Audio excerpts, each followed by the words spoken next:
Welcome back to the Car Up to Tether. Are certain cars that don't just exist. They leave a mark. They become memories, emotions, and for many people, a dream that never really fades away. One of those cars is the legendary Honda S2000. And now, after years of silence, the idea of a 2026 version brings something rare back into the conversation: pure driving joy.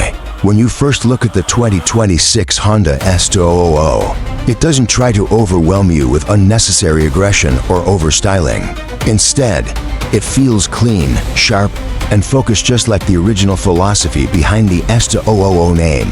The front design is low and wide, giving the car a planted stance even when it's standing still. The LED headlights are slim and modern, stretching slightly into the fenders, giving it a confident but calm expression. The hood is long, slightly sculpted, and hints at performance without being dramatic. There are subtle lines running across it, guiding your eyes toward the windshield. Everything feels balanced. Nothing feels forced. As you move to the side, the proportions immediately tell you that this is a true sports car.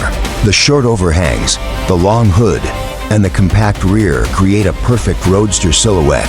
The car sits low to the ground, with wide tires and carefully designed alloy wheels that enhance both performance and visual appeal. The soft top or retractable roof option blends smoothly into the body, keeping the design clean whether the roof is up or down. There's something very special about the way this car looks from the side.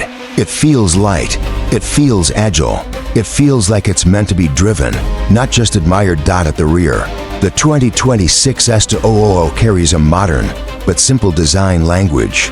Slim LED taillights, a clean trunk line, and a subtle integrated spoiler create a sporty yet refined finish. The exhaust setup is likely to be dual-tip, positioned neatly, giving a hint of performance without being too loud visually. But the real story begins when you step inside. The interior of the 2026 S2000 is expected to stay true to its roots. Driver-focused, minimal, but still modern. Unlike luxury cars that try to surround you with everything, this cabin focuses on what truly matters. The seat wraps around you like it was made just for you. Low seating position, perfect driving angle, and a steering wheel that feels directly connected to the road. Materials are premium, with a mix of leather, soft-touch surfaces, and possibly Alcantara and higher trims. In front of the driver, a fully digital display replaces traditional gauges, but it can be customized to show classic-inspired layouts, bringing back the spirit of the original S2000. Everything is designed to keep your focus on driving. At the center, there's a compact infotainment system, modern, responsive, but not distracting. It supports smartphone connectivity, navigation, and media, but it doesn't try to take over the experience, because this car isn't about screens. It's about connection. It's about the road. Now let's talk about what really matters in a car like this: performance. The 2026 Honda S2000 is expected to bring back the magic that made the original so special.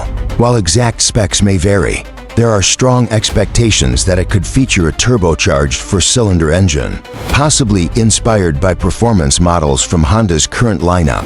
Power output could land somewhere between 280 to 350 horsepower, which might not sound extreme in today's world, but in a lightweight, perfectly balanced roadster, it becomes something truly exciting. Acceleration is expected to be quick, likely in the low 5-second range from 0 to 60. But numbers don't tell the full story here. What matters is how it feels, the throttle response, the sound of the engine, the way the car reacts to every small input from the driver. That's where the S2000 shines. There's also a strong possibility that Honda could offer a manual transmission option. And if that happens, it would instantly make this car one of the most desirable driver-focused machines in its segment. Because let's be honest, cars like this are meant to be driven, not just controlled. Handling is where the S2000 is expected to truly stand out. With a lightweight chassis, near-perfect weight distribution, and a low center of gravity, the car would feel incredibly balanced through corners. The steering would likely be sharp and precise, giving the driver confidence and feedback at every turn. Modern suspension systems would improve ride quality, without losing the raw feel that enthusiasts love. It's not about making the car soft, it's about making it responsive. Technology is present, but it stays in the background.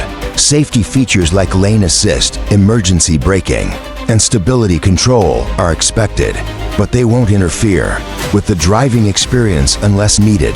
This balance between modern safety and classic driving feel is what could make the 2026 S2000 truly special. In terms of practicality, this is not a car built for families or long cargo trips. It's a two-seater roadster with limited storage space.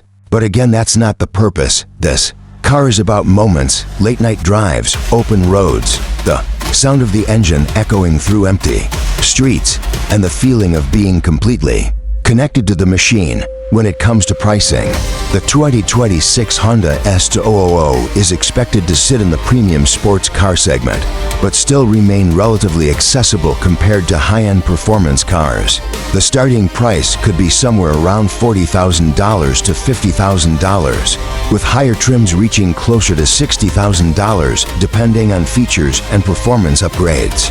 And honestly, for a car that offers this kind of experience, that price feels justified, because the S2000 isn't trying to compete with supercars. It's not trying to be the fastest. It's trying to be the most enjoyable. And that's something very few cars can truly achieve. In a world where many vehicles are becoming heavier, quieter, and more disconnected, the return of something like the S2000 feels almost emotional. It reminds you why driving used to feel special. Why people fell in love with cars in the first place. And as you imagine yourself behind the wheel, roof down, road ahead, engine alive, you realize something simple but powerful. This isn't just a comeback. It's a reminder that driving can still feel real.